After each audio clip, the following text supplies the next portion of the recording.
Hello दोस्तों, स्वागत करते हैं आप सभी का आपके अपने YouTube चैनल जैकपुर पे। आज के इस वीडियो में हम लोग क्लास 10th का मॉडल क्वेश्चन पेपर देखने वाले हैं। और ये जो मॉडल क्वेश्चन पेपर है आप लोगों का साप्ताहिक टेस्ट जो आप लोगों का होने वाला है उसके लिए काफ़ी इंपॉर्टेंट होगा। उसके अलावा आप लोगों का अर्धवार्षिक परीक्षा होने वाला है, उसके लिए भी इंपॉर्टेंट है। प्री बोर्ड एग्जाम के लिए इंपॉर्टेंट है और आपके फाइनल एग्जाम के लिए भी इंपॉर्टेंट है। चारों एग्जामों के लिए ये जो मॉडल सेट है ये काफ़ी इंपॉर्टेंट होने वाला है, क्योंकि ये मॉडल सेट आप लोगों के झारखंड शैक्षणिक अनुसंधान प्रशिक्षण परिषद रांची झारखंड के द्वारा जारी किया गया है। यानी ये ओरिजिनल मॉडल क्वेश्चन पेपर है जो जैक द्वारा जारी किया गया है। तो चलिए स्टार्ट करते हैं और शुरू करते हैं। यदि आप हमारे चैनल पे पहली बार आए हो तो प्लीज़ चैनल को सब्सक्राइब करके बेल आइकन को प्रेस कर लीजिएगा, ताकि आने वाली हर एक वीडियो का नोटिफिकेशन आपके मोबाइल पे चला जाए। इसके साथ ही वीडियो को लाइक कर दीजिएगा एंड सभी दोस्तों को शेयर कर दीजिएगा। तो चलिए देखते हैं क्या है हमारा पहला सवाल। सबसे पहला सवाल देखिए आपके स्क्रीन पर आ चुका है कि राष्ट्रवाद में एक निश्चित भौगोलिक क्षेत्र में रहने वाली जनता इनमें से किसके द्वारा जुड़ी होती है। किसके द्वारा जुड़ी होती है आपको बताना है। तो राइट आंसर होगा इसका, देखिए, समान संस्कृति के साथ, समान इतिहास के साथ, भाषा और लोक परंपरा के साथ। इसीलिए ऑप्शन नंबर डी हमारा हो जाएगा, इनमें से सभी हो जाएगा। अगला सवाल देखिए क्या है। अगला सवाल है हमारा, जर्मनी के एकीकरण की प्रमुख भूमिका निभाने वाले बिस्मार्क कहाँ के चांसलर थे। काफ़ी इंपॉर्टेंट सवाल है। सवाल का लेवल देख लीजिए, सवाल का जो तरीका है वो देख लीजिए, किस तरह से एग्जाम में पूछा जाएगा। तो सही जवाब हो जाएगा इसका ऑप्शन नंबर सी, यानी कि परसा का रहने वाला था, परसा का चांसलर था। ठीक है। क्वेश्चन नंबर 3 का सवाल है आपका, सरदार वल्लभ भाई पटेल ने किस किसान आंदोलन का नेतृत्व किया था। खेड़ा आंदोलन का, बारदोली आंदोलन का, चंपारण आंदोलन का, या फिर व्यक्तिगत सत्याग्रह आंदोलन का। राइट आंसर हो जाएगा इसका ऑप्शन नंबर बी, आपका बारदोली आंदोलन का। ठीक है, याद रखिएगा ऑप्शन नंबर बी। अगला सवाल है हमारा, साइमन कमीशन भारत क्यों आया था। तो साइमन कमीशन जो भारत आया था वो भारत में संवैधानिक व्यवस्था की कार्यशैली का अध्ययन करने के लिए आया था। यानी यहाँ पे किस तरह से कानून को चलाया जा रहा है, क्या हो रहा है, क्या नहीं हो रहा है, इन सब का देख रेख करने के लिए वो आया था। ठीक है। क्वेश्चन नंबर 5 पे आते हैं। क्वेश्चन नंबर 5 में आपसे कह रहा है कि प्राचीन काल में किस स्थल मार्ग से एशिया और यूरोप का व्यापार होता था। ठीक है, तो किसका होता था, रेशम मार्ग से। कौन से मार्ग से होता था, रेशम मार्ग से होता था। ऑप्शन नंबर ए हो जाएगा राइट आंसर। सॉरी, ए नहीं है, बी ना है, बी हो जाएगा हमारा राइट आंसर, रेशम मार्ग हो जाएगा। ठीक है। क्वेश्चन नंबर 6 पे आते हैं। गाड़ियों के उत्पादन के लिए असेंबली लाइन का प्रयोग अमेरिका में सबसे पहले किसने किया था। क्वेश्चन ध्यान से देख लीजिए। गाड़ियों के उत्पादन के लिए असेंबली लाइन का प्रयोग अमेरिका में सबसे पहले किसने किया था। ऑप्शन आपके पास है एडिसन, फिलिप्स, रूजवेल्ट या हेनरी फोर्ड। क्या होगा इसका सही जवाब। तो राइट आंसर है इसका option number D, Henry Ford. Option number D इसका राइट आंसर हो जाएगा। डॉन ऑफ द सेंचुरी नामक चित्र किसका महिमा मंडल है। राष्ट्रवाद का, प्रजातंत्र का, औद्योगिक का, या फिर संगीत का। तो राइट आंसर है इसका ऑप्शन नंबर डी, संगीत का। ठीक है। क्वेश्चन नंबर 8 पे आते हैं। क्वेश्चन नंबर 8 में आपसे कह रहा है कि स्पेनिंग जेनी मशीन की किस प्रक्रिया में वृद्धि की है। यानी स्पेनिंग जेनी मशीन जो आया तो कौन सी प्रक्रिया में वृद्धि हो गई थी।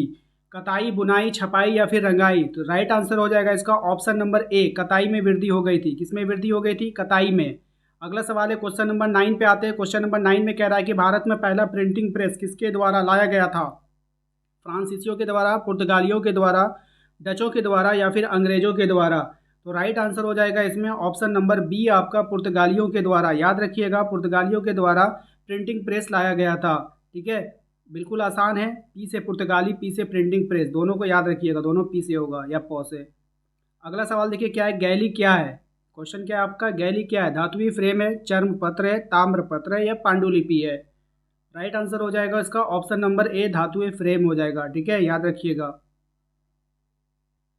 क्वेश्चन नंबर 11 में आपसे कह रहा है कि यदि सरकार के विभिन्न अंगों विधायिका, कार्यपालिका और न्यायपालिका के बीच सत्ता का बंटवारा रहता है तो उसे सत्ता का डैश वितरण कहा जाता है। क्षैतिज, ऊर्ध्वाधर, दबाव समूह या सामूहिक। ठीक है, राइट आंसर हो जाएगा, इसको हम लोग कहते हैं क्षैतिज। क्या कहते हैं, क्षैतिज कहते हैं। ऑप्शन नंबर ए, क्षैतिज वितरण कहा जाता है। याद रखिएगा, मोस्ट इंपॉर्टेंट रहेगा।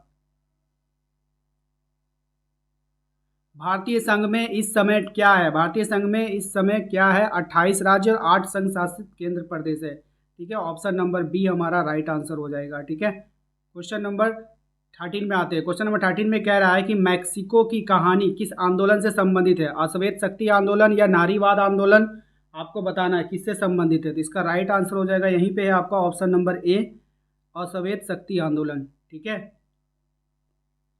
क्वेश्चन नंबर 14 में आइए। क्वेश्चन नंबर 14 में आपसे कह रहा है कि संविधान के किस अनुच्छेद के द्वारा अस्पृश्यता को समाप्त कर दिया गया है। अस्पृश्यता का मतलब होता है छुआछूत को समाप्त कर दिया गया है, तो इसको समाप्त किया गया अनुच्छेद 17 के तहत।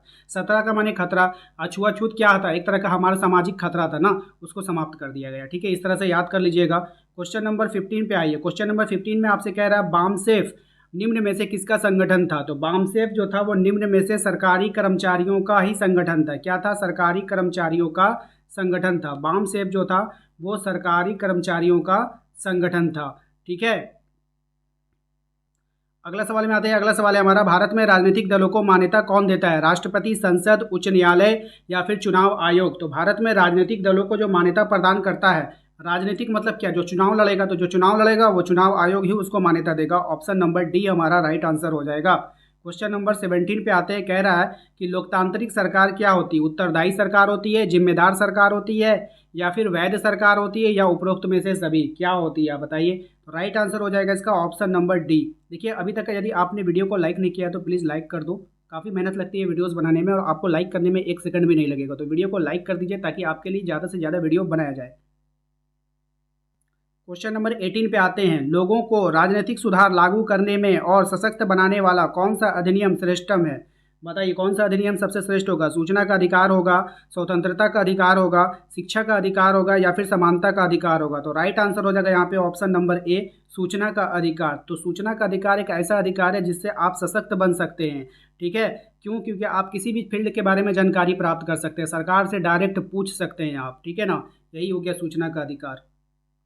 क्वेश्चन नंबर 19 पे आते हैं। क्वेश्चन नंबर 19 में कह रहा है कि निम्न में से किस राजनीतिक संस्था में महिलाओं के लिए सीटें आरक्षित होती है, लोकसभा, विधानसभा, पंचायती राज, उपरोक्त में से सभी।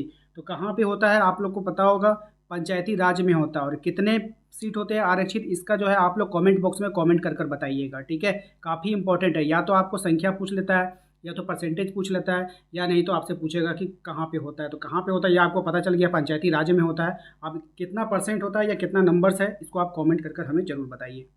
अगला सवाल देखिए, नर्मदा बचाओ आंदोलन का नेतृत्व किसने किया था। वृंदा, क्रात, मेधा पाटेकर, इन्हीं 2 ऑप्शन में से आप बता दीजिए। तो सही जवाब हो जाएगा इसका ऑप्शन नंबर बी हमारा, मेधा पाटेकर। जो मेधा पाटेकर है वो नर्मदा बचाओ आंदोलन का नेतृत्व किया था। ठीक है, या क्वेश्चन कभी कभी घुमाकर पूछता है कि नर्मदा बचाओ आंदोलन से कौन संबंधित है, ऐसे भी क्वेश्चन आपसे पूछ लेगा।